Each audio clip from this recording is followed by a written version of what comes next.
Carnelia, Chapter 10, The Last Stand. Sister Carnelia made such haste as she aimed for the path on the opposite side of the sludge-filled channel that I could have sworn she was actually running on the liquid surface, based on my observation of the minuscule splatters her feet produced. And of course, she passed by me in the blink of an eye, the space growing wider and wider between us as I continued to trudge my way through the filthy muck. Flashes of magic erupted from the darkness by the sluice gate and ripped through the air in rapid succession, but none of them could overtake the speed at which Sister Carnelia moved. In an unyielding offensive by the shadowed aggressors, the settled feculence in the depths of the channel was thrown up in the form of a powerful tsunami, and in the instant before clearing myself from its destructive path, I feared that the terrible wall of sedimented filth would crush me under its weight and bring me to an unsightly end. With a mid-air spin to avoid the last of the oncoming magic, Sister Carnelia flew to the opposite side of the channel with incredible speed.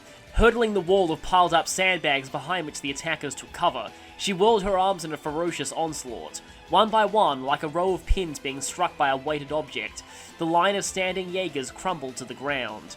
Sister Carnelia's attacks were like a whirlwind of death, blurry with the speed at which they struck. They came in advancing at inconceivable angles, puncturing throats, slashing open arteries, and then they were gone. So it was that when I finally reached the cobbled path beyond the stagnant channel, not a soul was left standing besides Sister Carnelia and myself. "The cathedral is at the end of a ladder just beyond this gate," she indicated, as she flicked dripping blood from her fingers like a child who forgot a handkerchief to dry her wet hands. Her eyes shone with the afterglow of battle. "The Jaegers can't be far behind, so we'd better hurry," she warned. And as if to punctuate her warning, the damp sound of numerous feet kicking up water as they advanced toward our present location had now become clearly audible to my ears. Stepping over the handful of Jaeger corpses lying scattered around behind the wall of sandbags, we made our way for the dry bed channel which lay ahead of us. I placed my hands on the slightly damp stone floor of the empty channel and crawled through the half-open door of the sluice gate. A falling water droplet struck the nape of my neck as I passed through the cramped opening, causing me to stop dead in my tracks. In the moment that followed, I recognized the sound of an orbment overhead on the verge of discharging a burst of magic. "Toby!" came the ostensible voice of Sister Carnelia as my vision was instantly flooded with a wave of exceeding brightness. Then, in the midst of this world of blinding light, came the hand of a saviour which grabbed me firmly by the shoulder. The powerful feeling of being dragged and the explosion produced by magic rupturing stone were almost simultaneous. As the blooming roar swept across the whole of my body, I was thrown backwards toward the ground. Despite my clouded vision, I managed a somersault before landing in the prone position. Choking on the filthy puddle I had fallen face down in, I lifted my head in time to see a cloud of blackened dust being heaved from the mouth of the halfway raised sluice gate door. As if my worst nightmare had now become reality, I watched as one after another the blockading Jaegers emerged from the smoky cloud, each bearing a glinting blade. I floundered about on the slippery mud and watched as their ranks sprang into action and closed in, their rugged facial features now visible to my eyes. Instantly rolling to the side, I unsheathed my hidden blade as I attempted to deflect a wide-arching slash of another with my bag. The cloth of the bag, over which the sharp edge ran, split open without a sound, and the paper-wrapped orbment fell onto the cobbled floor. Frantically, I searched for the orbment at my side, but I was unable to get a grip on it because of my clumsy, panic-stricken state. One of the mercenary men, his eyes intent on my throat, drew back his long sword to end my life.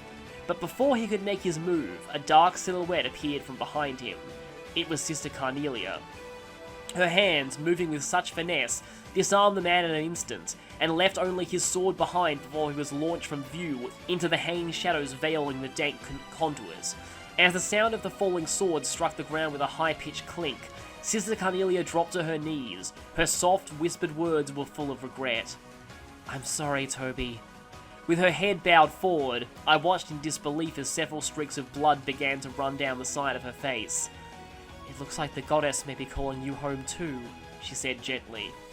Once again, Sister Carnelia rose to her feet, her coat hanging in tatters. Eyeing her outer garment's ragged state, I knew for certain that it had been caused by the previous blast of magic. In order to protect me from harm, Sister Carnelia had willingly used her body as a shield to absorb the brunt of the force. And now, a stain of effervescing crimson blood had begun to seep through the cloth covering her breast. I swiped up the artifact which had tumbled to the ground from the hole in my severed bag and tore away the wet paper which covered its surface. Then, with the cold lump of metal in my hand, I placed it atop my orbment as I gripped them both tightly together. The sound of footfall from the Jaeger Corps had now subsided. They stood in a cluster with their swords drawn, effectively blocking any possible escape through the sluice gates. Sister Carnelia let out a shrill cry, and I, as if taking the sound to be a command to attack, unleashed the energy pent up within my orbment.